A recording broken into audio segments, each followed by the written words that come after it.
पूरा देश होली की तैयारियों में जुटा हुआ है। इसी बीच कल रात को पूरे देश में होलिका दहन की गई। वैसे तो सब जगह एक ही जैसी होलिका दहन देखने को मिला, लेकिन झांसी के इस अनोखे होलिका दहन ने सबका ध्यान अपनी तरफ खींचा। दरअसल मंगलवार की रात करीब 1:30 बजे शहर कोतवाली क्षेत्र के घास मंडी में शहर कोतवाल विद्यासागर ने रानी झांसी के प्रतिनिधि के रूप में होलिका दहन किया। सदियों पुरानी इस परंपरा के अनुसार झांसी में होलिका दहन शहर कोतवाल के द्वारा ही किया जाता है। इतिहास के अनुसार जब रानी लक्ष्मीबाई के पति महाराज गंगाधर राव का निधन हुआ था, उस समय वर्तमान जैसी कलेक्टर व्यवस्था नहीं थी। उस दौर में शहर का प्रशासनिक प्रमुख शहर कोतवाल को माना जाता था। राजा के न रहने पर शहर कोतवाल को ही झांसी का प्रतिनिधि समझा गया और तभी से ये परंपरा चली आ रही है कि होलिका दहन शहर कोतवाल के द्वारा किया जाएगा। इतिहासकारों का मानना है कि ये परंपरा झांसी की सांस्कृतिक पहचान का महत्वपूर्ण हिस्सा बन चुकी है। ये केवल धार्मिक उत्सव नहीं बल्कि उस गौरवशाली अतीत की याद दिलाता है जब झांसी ने वीरता और स्वाभिमान की मिसाल पेश की थी। ये झांसी की रानी महाराज गंगाधर राव की मृत्यु के बाद 1857 की विभाजन हुआ। उसके बाद अंग्रेजी सरकार जब झांसी में आई, अंग्रेजी सरकार का विजन जब फैला, उस समय ये कलेक्टर वगैरह कोई नहीं था, इसलिए उसी समय से शहर कोतवाल झांसी का राजा माना जाता है। इसलिए नगर कोतवाल उस समय से ही होली जला रहा है। लगभग 1860 1885 में जब नजूल हुए उस समय से भी रिकॉर्ड दर्ज है। पहले पुरानी कोतवाली ये रानी महल में कोतवाली दर्ज थी। पहले कोतवाली हम लोग भी जाते थे तो कोतवाल साहब को लेने रानी महल के पीछे जो धर्मशाला सिद्धियों की धर्मशाला बनी है, वहाँ कोतवाल साहब का निवास था। वहाँ जाते थे हम लोग, हमारे पिताजी वगैरह भी जाते थे, पूर्वजों वो लोग भी जाते थे, बहुत से लोग जाते। इसी ऐतिहासिक परंपरा को निभाते हुए शहर कोतवाल विद्यासागर ने विधि विधान से होलिका दहन किया। इस अवसर पर बड़ी संख्या में व्यापारी, श्रद्धालु और स्थानीय लोग मौजूद रहे।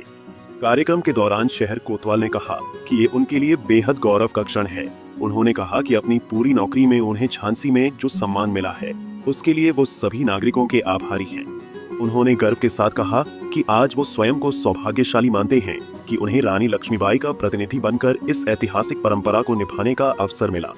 झांसी की इस परंपरा ने एक बार फिर इतिहास और आस्था को जोड़ते हुए शहरवासियों को गौरव का एहसास कराया।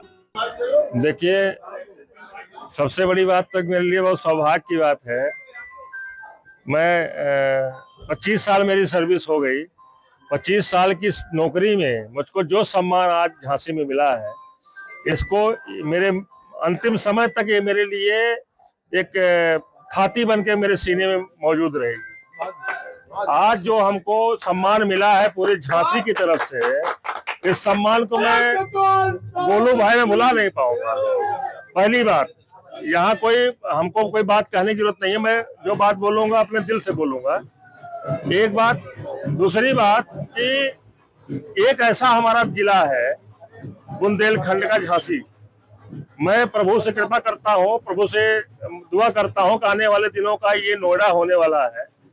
मैं यही उनसे कामना करता हूँ जल्दी हो और हमारे यहाँ के और खुशहाली पैदा हो। हालांकि यहाँ की जनता बहुत खुशहाल है, बहुत खुशहाल है जनता। हम कई जिलों में नौकरी किए लेकिन हमारी झांसी जनता बहुत खुशहाल है। दूसरी बात, तीसरी बात कि आज जो सम्मान हमको यही एक ऐसा जनपद है कि जहाँ पे रानी लक्ष्मीबाई जी जिसके नाम लेते ही हमारा रोआ खड़ा हो जाता है, हमारे रोंगटे खड़े हो जाते हैं। उनका मैं प्रतिनिधि हूँ। जस्ट लाइक रानी लक्ष्मीबाई अगर हमारी उम्मा कहीं देखती होंगी तो ये लग रहा होगा कि आज हमारा बेटा खड़ा होकर के अपनी। होलिका दहन के दौरान सुरक्षा के व्यापक इंतजाम भी किए गए थे। पुलिस बल तैनात रहा और पूरे कार्यक्रम को शांतिपूर्ण ढंग से संपन्न कराया गया। झांसी की ये परंपरा एक बार फिर ये संदेश दे गई कि ये शहर केवल इतिहास की किताबों में नहीं बल्कि अपनी जीवन परंपराओं में भी आज तक उस गौरव को संजोए हुए है। होली के इस पावन अवसर पर आस्था, संस्कृति और इतिहास का ये संगम झांसी वासियों के लिए गर्व का विषय बन गया। पंजाब केसरी टीवी के लिए झांसी से मोहम्मद शहजाद की रिपोर्ट। हमसे जुड़े रहने के लिए हमारे YouTube चैनल को सब्सक्राइब करें और नई वीडियो की नोटिफिकेशन के लिए बेल आइकॉन को दबाएं। अगर आप ये वीडियो Facebook पर देख रहे हैं तो लाइक जरूर करें और ज्यादा से ज्यादा शेयर करें। धन्यवाद।